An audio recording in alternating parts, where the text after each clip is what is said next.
Hey, welcome to the Daily Drive. My name is Breaux, and we hang here for a few minutes each weekday just diving into God's Word and trying to become a little bit more like Jesus every day. Now, in order to do that, we've been looking at some one-on-one encounters that people had with Jesus, and today we're going to meet a really good dude that you're going to like a lot. His story is found over in Luke chapter 7, and this guy is a hard-working, blue-collar, calloused hands, Carhartt wear and Bass Pro Shop kind of guy. He's a tough guy. He's a military guy, a guy who understood real authority.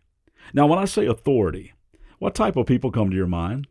Police, principal, teacher, coach, president, governor, mayor, boss, parents?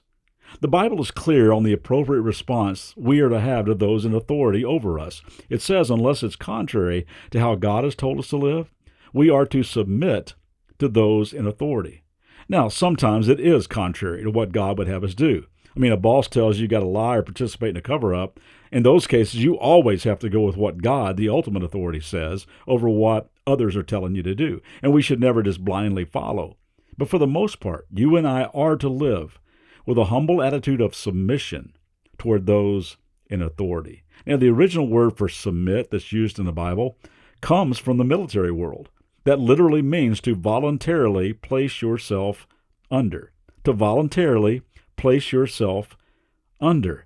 And you got to admit, that's not always easy to do, is it? I mean, you get a ticket you didn't deserve, and you still got to go to traffic school? That may or may not have happened to me.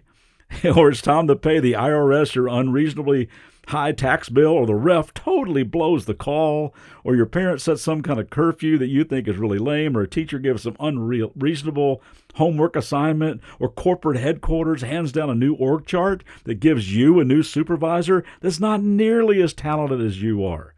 It's tough to submit to authority sometimes, but that's what we're called to do. Now, granted, sometimes the challenge comes when the person who is in authority really doesn't exemplify any. You know what I'm talking about? I was in a Walmart a while back, and I watched a young mom get totally exasperated. She blurts out a profane cuss word, spins her cart around, and goes back to where her boy, looks like he's about 6 years old, was standing, probably only like 10 feet behind her, just innocently looking at a gumball machine. It was almost like she went into attack mode. She started spanking her kid and screamed, "You stay with me, you hear me?" And I thought, yeah, who wouldn't want to stay with you? Now, I'm not judging that frazzled mom. I don't know her circumstances, and we all lose it from time to time. But through the years, I've been learning that real authority is not so much about your position as it is your disposition, the way you treat other people. You see, we tend to equate authority with title, control, power, intimidation, manipulation, and respect that's demanded. It really doesn't work that way. Let me show you what I think is the proper flow of authority. Now, imagine me writing these down from top to bottom. I wish I could show you a graphic, but just imagine this list. At the very top of the list is the word authority, followed by the word accountability, then affirmation, then acceptance. So here's the list: authority, accountability, affirmation, acceptance. Now, if you read it from the top down, this is the way most leaders think authority works. I'm an authority over you. Therefore, I can hold you accountable for your performance. If you perform right and you meet my expectations, I may affirm you with pay, promotions, maybe a little praise, and then perhaps you'll feel accepted. But that's really between you and your therapist. That's not really my concern. That's the way a lot of people try to lead, that top-down, read the org chart, I'm over you, so get in line type of leadership. Anybody ever been led by a leader like that? Now, let me ask you, looking at that same list, authority, accountability, affirmation, acceptance, and knowing the countercultural nature of Jesus, how do you think the greatest leader who ever lived, I'm talking about the one who really did possess all rights and ultimate authority, the one who really is over all, which end of that list do you think Jesus started from with people? Yeah, Jesus worked from the bottom up. He began by accepting them as someone created in the image of God. Then he affirmed their worth and dignity.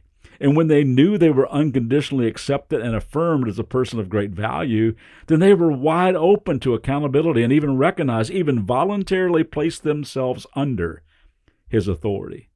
You see, we can force some external accountability through, threats and intimidation, but people will not respond in a healthy way unless they first know they're accepted and affirmed. And I don't know, but maybe that's a good word for some of you parents to hear, some of you employers to hear, some of you coaches to hear, some of us leaders to hear. Nobody did it like Jesus. You see, real leaders understand mutual submission, and they say, you know what, I'm not concerned about the org chart. I'm here to facilitate your success. This is not about me. I'm interested in serving you. You see, you may have the position of authority, but real authority is given, and real authority is easily recognized. Jesus gave this amazing talk one time, commonly known as the Sermon on the Mount, and you can read in the first book of the New Testament, Matthew chapter 5 through 7. And when the talk was over, it says this about Jesus. After Jesus finished speaking, the crowds were amazed at his teaching, for he taught as one who had real authority, quite unlike the teachers of religious law. See, the teachers of religious law, they placed themselves in authority. They elevated themselves to a superior position. They did a pyramid org chart led from the top down. They demanded respect. There are no instances in the Gospels where Jesus demanded respect. He had no earthly position of authority. He didn't wear a, hey, I'm the Messiah, deal with it t-shirt. He didn't go around always flashing his creator of the universe credentials.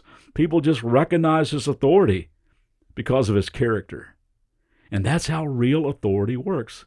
And that's how it works at this encounter between Jesus and this military guy. So here's what I want you to do. I want you to grab a Bible or an app that you might use and read the entire story, starting in Luke chapter 7, verse 1. I'll go ahead and set the table today by just reading the first two verses, and then we're going to come back tomorrow and start unpacking this for a few days. Jesus had just finished that famous Sermon on the Mount, and it says this in verse 1 of chapter 7. When Jesus had finished saying all these things in the hearing of the people, he entered Capernaum. There a centurion's servant, whom his master valued highly, was sick and about to die. All right, the scene is set. So read the rest on your own today. Respond with respect to those in authority over you today, and then come back here tomorrow, and we'll unpack this together. Hope you have a great day.